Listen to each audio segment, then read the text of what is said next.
बच्चों, अभ्युदय कोचिंग में आपका स्वागत है। मैं जितेंद्र वर्मा आपको केमिस्ट्री पढ़ाऊंगा। आज हम देखते हैं इलेक्ट्रोकेमिस्ट्री। इलेक्ट्रोकेमिस्ट्री में सबसे पहले सेल देखते हैं। सेल, वास्तव में सेल होता क्या है? आज हम इलेक्ट्रॉनिक डिवाइस की दुनिया में हैं। कोई भी इलेक्ट्रॉनिक डिवाइस है बिना सेल के डेड है। कह सकते हैं सेल ही लाइफ लाइन है उसकी। तो किसी भी सेल की डेफिनेशन क्या होगी, क्या हो सकती है? एक्चुअली बेसिकली किसी भी सेल में दो कंपोनेंट होते हैं, इलेक्ट्रोड और दूसरा कंडक्टर। अब सेल दो टाइप के होते हैं, इलेक्ट्रोलिटिक सेल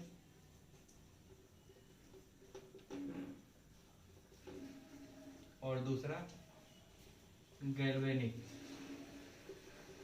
या वोल्टेइक सेल।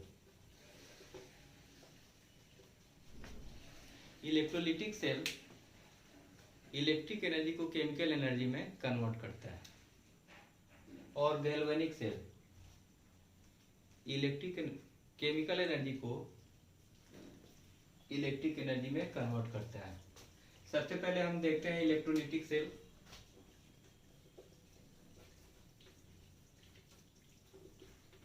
एक इलेक्ट्रोलिटिक सेल में एक कंटेनर होता है।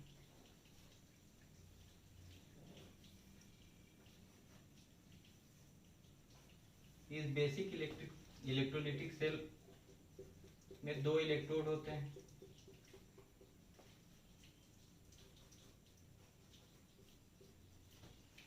जिनको हम किसी इलेक्ट्रिक सोर्स से जोड़ देते हैं। एक सिरा पॉजिटिव चार्ज और दूसरा सिरा निगेटिव चार्ज। पॉजिटिव पोल को एनोड बोलते हैं और निगेटिव पोल को कैथोड। एनोड पे ऑक्सीडेशन रिएक्शन होता है और कैथोड पे रिडक्शन रिएक्शन होता है। एक बेसिक एग्जांपल लेके हम समझते हैं। इसमें इलेक्ट्रोलिटिक कंडक्टर के रूप में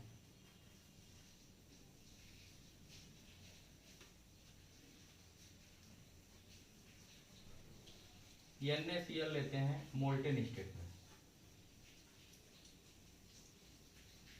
मोल्टेन स्टेट में लेंगे तो इसमें केवल सोडियम आयन और क्लोराइड आयन होंगे। और बेसिकली इसके रिएक्शंस क्या होंगे? एनोड पे होने वाली रिएक्शंस को देखते हैं। एट एनोड हम पहले से जानते हैं कि एनोड पे ऑक्सीडेशन हाफ रिएक्शन होता है और यहाँ भी ऑक्सीडेशन हाफ रिएक्शन ही होगा। ये पॉजिटिव चार्ज प्लेट है तो यहाँ निगेटिव जो आयंस होंगे वही यहाँ पहुंचेंगे। तो क्लोराइड आयन पॉजिटिव प्लेट के पास पहुंचता है और दो इलेक्ट्रॉन रिलीज करता है और क्लोरीन मॉलिक्यूल बनाता है। इलेक्ट्रॉन रिलीज हुआ है, ऑक्सीडेशन रिएक्शन है। तो कैथोड पे देखते हैं। कैथोड निगेटिवली चार्ज प्लेट होता है।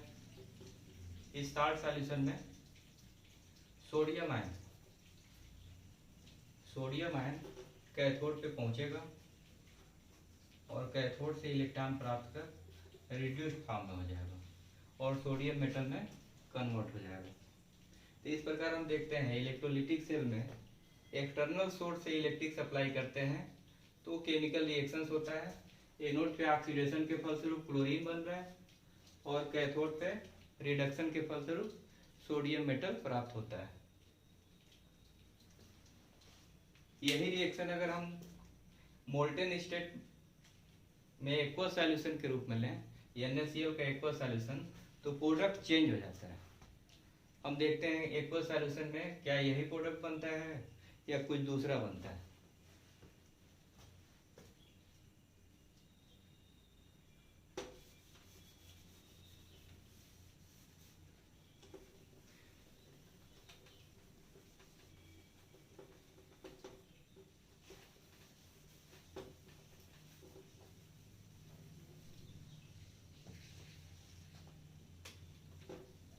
बार हमने NaCl का एक्वस सॉल्यूशन इलेक्ट्रोलाइट के रूप में लिया है। अब इसमें NaCl का एक्वस सॉल्यूशन है तो कौन कौन से कॉन्स्टिट्यूएंट आयन रहेंगे।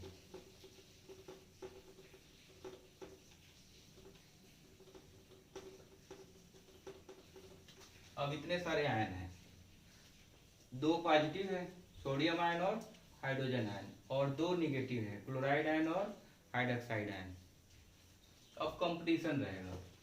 एनोड पे हम जान रहे हैं कि पॉजिटिव चार्ज रहेगा, एनोड पे पॉजिटिव चार्ज है, इस वजह से निगेटिव आयन जाएंगे। तो निगेटिव आयन से एक क्लोराइड आयन है और दूसरा हाइड्रोक्साइड आयन। कौन सा किसका ऑक्सीडेशन होगा, क्लोराइड आयन का होगा या हाइड्रोक्साइड आयन का। यहाँ कंपटीशन है, इस कंपटीशन में विनर एक ही होगा। कौन सा विनर होगा ये डिसाइड होगा इलेक्ट्रिक मोबिलिटी से।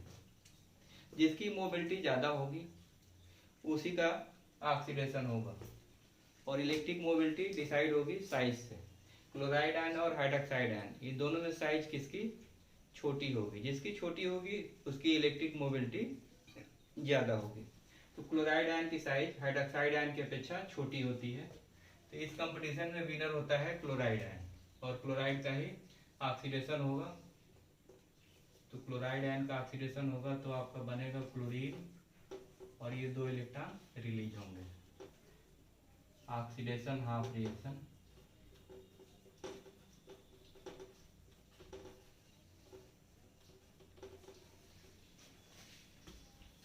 तो एनोड का कंपटीशन आपने देखा, अब देखते हैं कैथोड।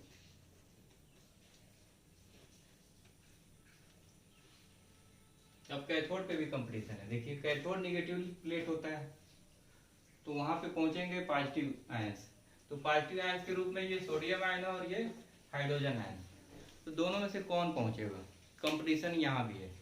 इस कंपटीशन में विनर कौन होगा, इसको डिसाइड करेगा इलेक्ट्रोकेमिकल सीरीज। इलेक्ट्रोकेमिकल सीरीज में जो ऊपर होता है वो ऑक्सीडाइज फॉर्म में रहना चाहता है, और जो नीचे होता है रिड्यूस्ड फॉर्म में रहना चाहता है। तो इलेक्ट्रोकेमिकल सीरीज अगर आपके दिमाग में है तो आप डिसाइड कर लेंगे कि किसका रिडक्शन होगा और किसका नहीं होगा। तो इलेक्ट्रोकेमिकल सीरीज में जितने एल्कली मेटल्स हैं सारे के सारे हाइड्रोजन के ऊपर हैं। तो ये तो क्लियर है कि हाइड्रोजन का रिडक्शन होगा, सोडियम का नहीं। यहाँ विनर होगा हाइड्रोजन।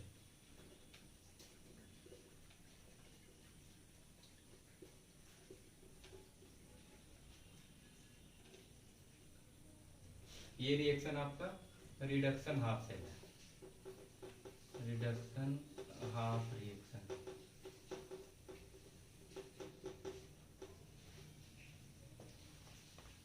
अब इस सॉल्यूशन से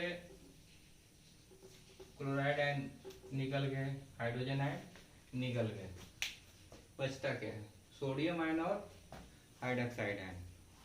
ये सोडियम और हाइड्रोक्साइड आयन यहाँ क्रिस्टलाइज फॉर्म में नीचे बैठते जाएंगे।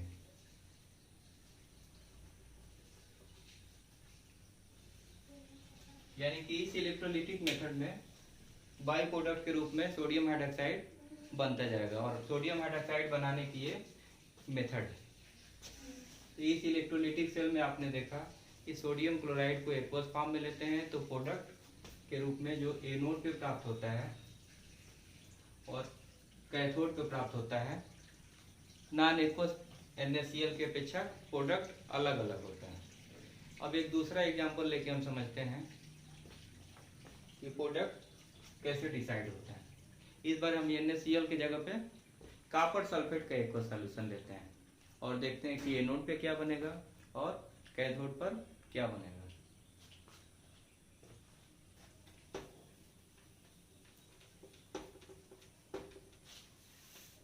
बच्चों अगर हम कॉपर सल्फेट सॉल्यूशन लेते हैं तो उसमें कौन कौन से आयंस होंगे।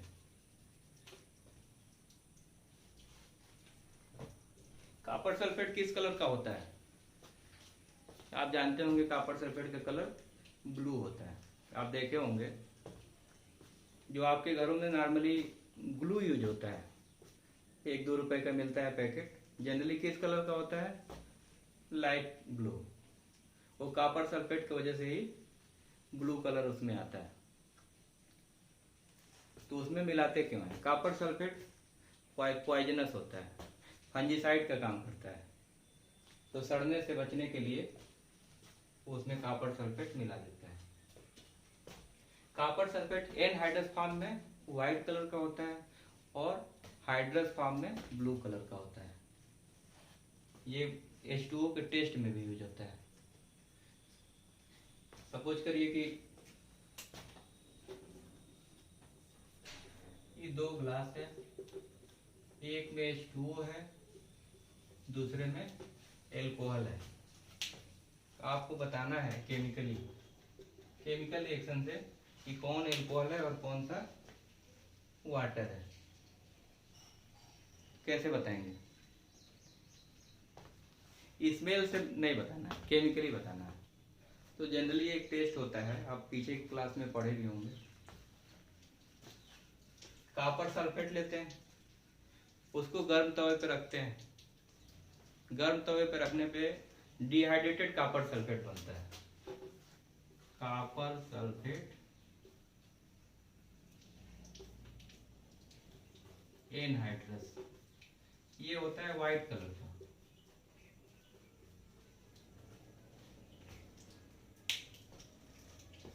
Anhydrous copper sulphate white colour का है। इस पे अगर एक बूंद भी H2O का पड़ेगा तो इसका कलर चेंज हो जाएगा और ये ब्लू कलर में आ जाएगा।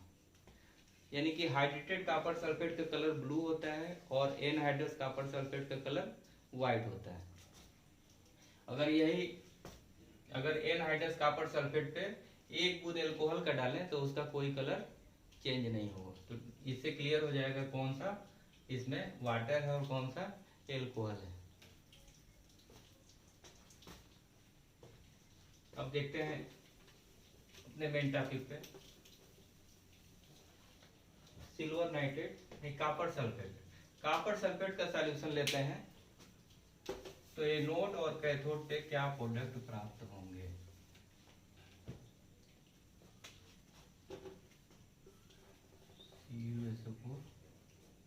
Solution.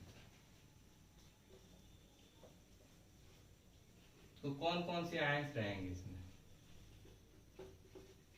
Copper ion, sulphate ion, hydrogen ion और हाइड्रोक्साइड आयन। इतने आयंस इस सॉल्यूशन में हैं। अब देखेंगे एनोड पे कौन सा रिएक्शन होता है।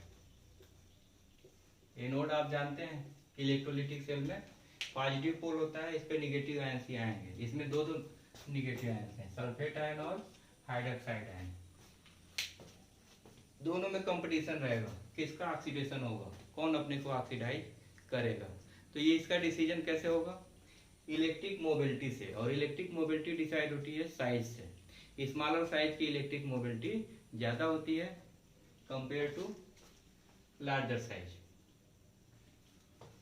तो यहाँ हाइड्रोक्साइड आयन की साइज सल्फेट आयन से छोटी है और यहाँ विनर आपका हाइड्रोक्साइड आयन होगा। हाइड्रोक्साइड आयन H2O बनाता है, इलेक्ट्रॉन रिलीज करता है। हम बैलेंस कर लेते हैं इसको। इधर 4 निगेटिव चार्ज है, इधर 4 इलेक्ट्रॉन हो जाएगा, बैलेंस हो गया। इस रिएक्शन में देखिए ये इलेक्ट्रॉन रिलीज होते हैं, यानी कि ऑक्सीडेशन हाफ रिएक्शन है। यानी कि कॉपर सल्फेट के सॉल्यूशन में सल्फेट आयन ऑक्सीडाइज नहीं होता है, हाइड्रोक्साइड आयन ऑक्सीडाइज होता है और ऑक्सीजन बनाता है। कैथोड पे देखते हैं क्या रिएक्शन होता है। अब कैथोड पे देखिए, कैथोड कौन सा प्लेट होता है? कौन सा प्लेट होता है कैथोड? निगेटिव प्लेट कैथोड होता है। तो यहाँ पे पॉजिटिव आयन जाएंगे और पॉजिटिव आयन के रूप में हमारे पास कॉपर आयन है और हाइड्रोजन आयन है। अब इनमें भी कंपटीशन होगा। इस कंपटीशन में विनर कौन होगा, कैसे डिसाइड होगा? यहाँ डिसीजन लेंगे आप इलेक्ट्रोकेमिकल सीरीज से। इलेक्ट्रोकेमिकल सीरीज में जो भी ऊपर का तत्व है, जो भी एलिमेंट ऊपर है, उसका ऑक्सीडेशन होता है और नीचे का रिडक्शन होता है। तो कॉपर हाइड्रोजन के नीचे है कि ऊपर? इलेक्ट्रोकेमिकल सीरीज आपको याद होगा, सारी मुद्रा धातुएं, क्वाइनेज मेटल्स हाइड्रोजन के नीचे हैं और कॉपर भी मुद्रा धातु है। इसके अलावा और कौन सी मुद्रा धातु है? कॉपर, सिल्वर, गोल्ड और प्लेटिनम को भी मुद्रा के रूप में मानते हैं। एक्चुअली ये मुद्रा धातुएं कहाँ से आई? तो आज या पीछे हमारे इतिहास में कभी इनके सिक्के बने थे, प्लेटिनम के तो नहीं बने, लेकिन कॉपर, सिल्वर और गोल्ड के मुद्राएं बनी और प्रचलित भी रही। इस वजह से इनको सामान्य रूप से मुद्रा धातु कहते हैं और ये जानी जाती है अपने अक्रिय व्यवहार के कारण। ये धनायन के रूप में न रह के उदासीन रूप में रहना चाहती हैं। इस कारण प्रकृति में इनके जो अयस्क हैं, ओर्स हैं, उसमें ये काफी प्योर फॉर्म में मिलता है। एक क्वेश्चन रहता है कि प्योरेस्ट फॉर्म में कौन से एलिमेंट पाए जाते हैं, तो इसमें गोल्ड, प्लेटिनम, सिल्वर ये आपके ऑप्शन में रहेंगे। तो ये तीनों करेक्ट आंसर होंगे। अब यहाँ मेन टॉपिक पे आते हैं, कॉपर और H+। तो इसमें किसका रिडक्शन होगा? तो इलेक्ट्रोकेमिकल सीरीज में हाइड्रोजन का स्थान कॉपर से ऊपर है, यानी कि कॉपर का रिडक्शन होगा। कॉपर आयन 2 इलेक्ट्रॉन कैप्चर करता है और कॉपर मेटल में कन्वर्ट हो जाता है। ये रिडक्शन हाफ रिएक्शन और ये ऑक्सीडेशन हाफ रिएक्शन, यानी कि कॉपर सल्फेट के एक्वस सॉल्यूशन में एनोड पे हमको ऑक्सीजन मिलता है और कैथोड पे कॉपर मेटल मिलता है। एक दूसरा एग्जांपल लेके और क्लियर करते हैं कि कोई कंफ्यूजन ना रहे।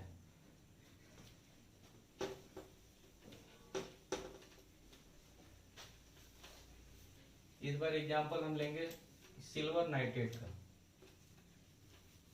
सिल्वर नाइट्रेट का aqueous solution,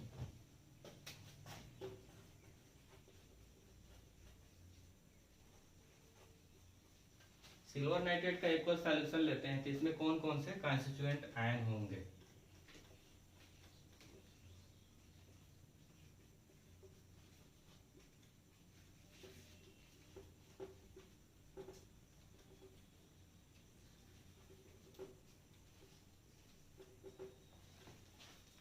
Ag+, nitrate ion, hydrogen ion और हाइड्रोक्साइड आयन, ये 4 आयन है। इसमें से 2 कैटायन है और 2 एनायन है। एट ए नोड पे कौन सा रिएक्शन होगा? ए नोड आप जानते हैं पॉजिटिव प्लेट ए नोड होता है, वहां निगेटिव आयन से जाएंगे। निगेटिव आयन के रूप में आपके पास नाइट्रेट आयन है और हाइड्रोक्साइड आयन, इन दोनों में कंपटीशन रहेगा और इस कंपटीशन का विनर कौन बनेगा ये डिसाइड कौन करेगा? अभी पीछे बताए थे आपको इलेक्ट्रिक मोबिलिटी। इलेक्ट्रिक मोबिलिटी किसकी ज्यादा होती है? जिसकी साइज स्मॉल होती है। दोनों में किसकी साइज स्मॉल है? हाइड्रोक्साइड का, यानी कि हाइड्रोक्साइड की इलेक्ट्रिक मोबिलिटी ज्यादा होगी और ये विनर होगा। और हाइड्रोक्साइड ऑक्सीडाइज होके ऑक्सीजन देता है और इलेक्ट्रॉन रिलीज करता है। यानी कि कॉपर सल्फेट रहे या सिल्वर नाइट्रेट रहे, ए नोड पर ऑक्सीजन ही बनेगा अगर हम सॉल्यूशन के रूप में एक्वस सॉल्यूशन लेते हैं तो। अब देखते हैं कैथोड पे क्या होता है।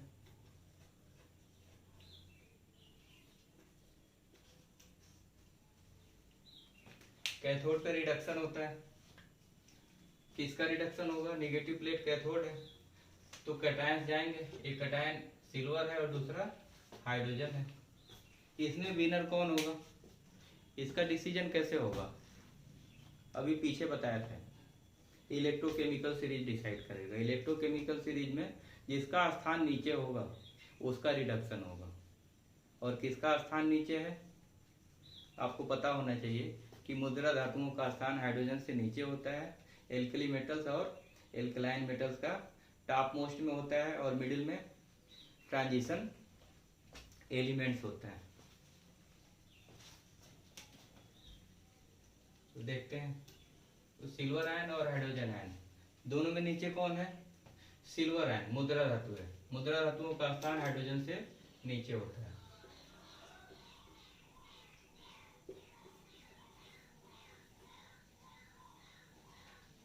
यानी कि सिल्वर नाइट्रेट का एक्वस सॉल्यूशन लेते हैं तो एनोड पे बनता है ऑक्सीजन और कैथोड पे सिल्वर। अब हम समझते हैं कि इलेक्ट्रोकेमिकल सीरीज का प्रोडक्ट क्या बनेगा, वो आप अच्छे से बता लेंगे। इसके बाद हम देखते हैं गैल्वनी सेल।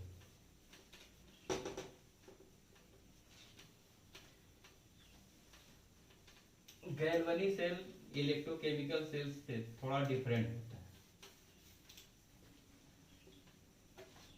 इसमें दो हाफ सेल होते हैं।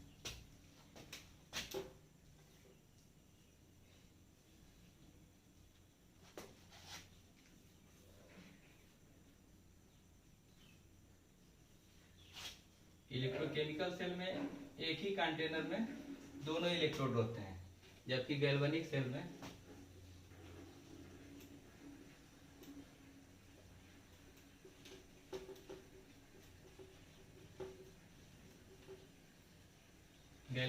में दो हाफ सेल होते हैं जो साल्ट ब्रिज से एक दूसरे से कनेक्ट होते हैं।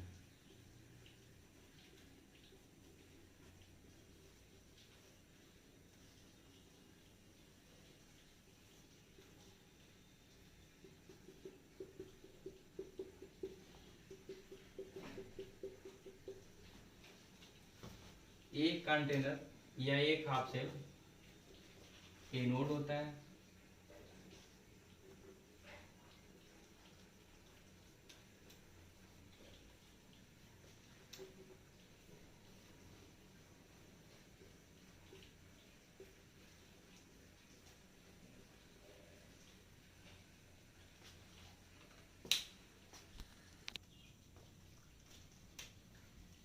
एनोड कंपार्टमेंट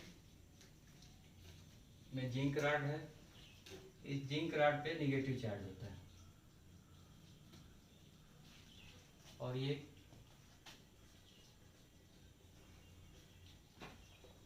कॉपर रॉड है। कॉपर रॉड पे पॉजिटिव चार्ज होता है और सॉल्यूशन के रूप में कॉपर सल्फेट का सॉल्यूशन लेते हैं।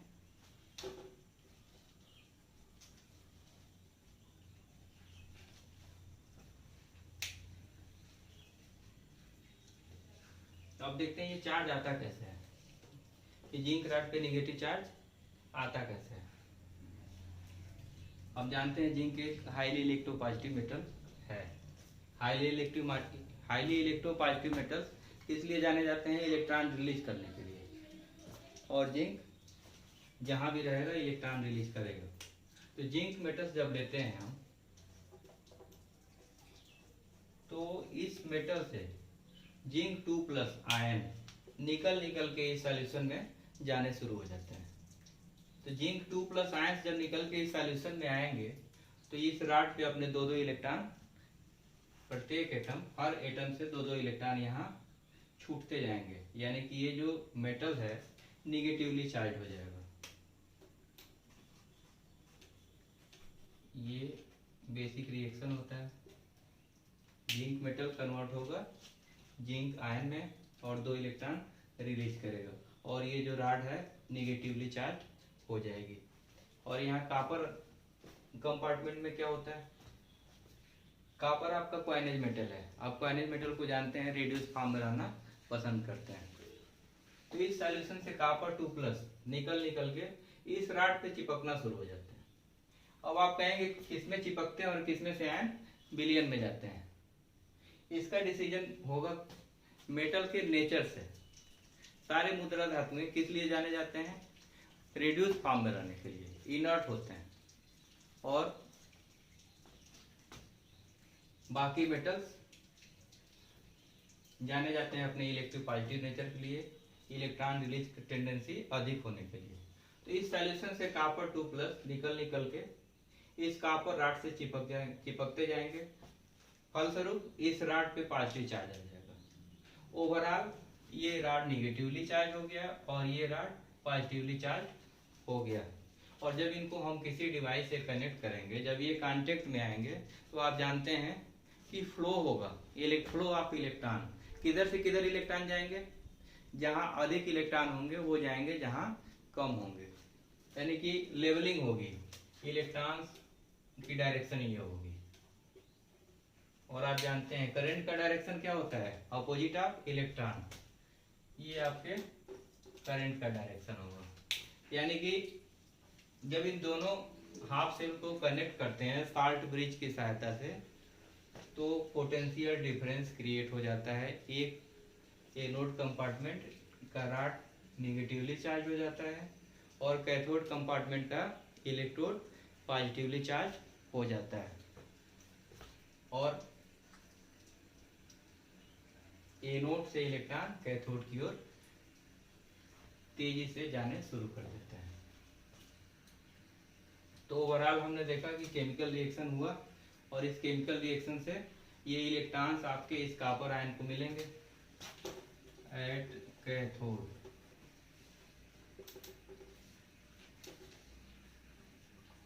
ये कॉपर आयन दो इलेक्ट्रॉनों को कैप्चर करके कॉपर मेटल में कन्वर्ट हो जाएगा। फिर धीरे धीरे होता क्या है, ये कॉपर की जो रॉड है ये मोटी होती जाएगी, क्योंकि कॉपर की एक लेयर इस पर बननी शुरू होगी और ये लेयर बढ़ता जाएगा। और ये जो जिंक की रॉड है ये धीरे धीरे पतली होती जाएगी। तो गैल्वेनिक सेल में क्या होता है? एनोड पे ऑक्सीडेशन, कैथोड पे रिडक्शन। एनोड पे निगेटिव चार्ज, कैथोड पे पॉजिटिव चार्ज, और conversion of chemical energy into electrical energy. ये केमिकल रिएक्शन होंगे और इस डिवाइस को इलेक्ट्रिक सप्लाई होना शुरू हो जाएगा। तो दोनों का बेसिक डिफरेंस आपने देखा। अब इसको रिप्रेजेंट कैसे करते हैं? Short representation of galvanic cell.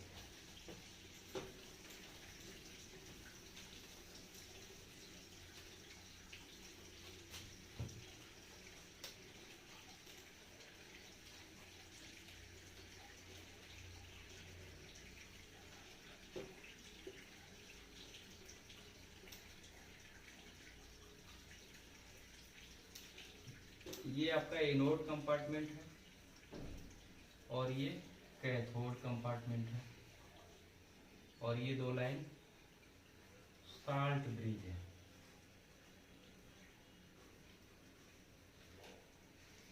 तो गैल्वेनिक सेल ओवरऑल ये है, इसका रिप्रेजेंटेशन इस तरह से है। जिंक से जिंक 2+ यानी ऑक्सीडेशन हो रहा है, एनोड है। कॉपर 2+ से कॉपर बन रहा है, रिडक्शन हो रहा है, यानी कि ये कैथोड है। और ये बीच में दो लाइन क्या बताती हैं? ये बताती है साल्ट ब्रिज। तो ये रिप्रेजेंटेशन है, इसको देख के आप समझ जाएंगे कौन एनोड है कौन सा कैथोड है। इसका chemical reaction, chemically overall reaction होता है। क्या रिएक्शन होता है गैल्वेनिक सेल में?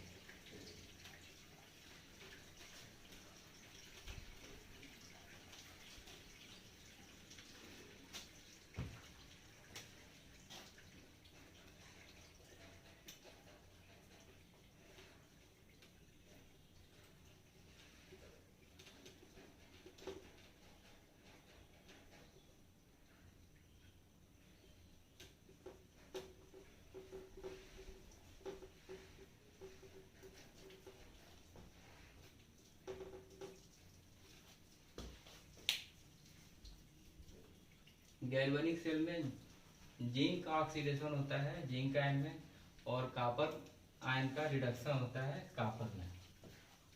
तो यहाँ कौन सा एनोड होगा और कौन सा कैथोड? हम जानते हैं सेल कोई भी हो, अगर ऑक्सीडेशन जिस पर हुआ है वो एनोड होगा, और जिस पर रिडक्शन हुआ है वो कैथोड होगा। यानी कि जिंक एनोड होगा और कॉपर कैथोड होगा।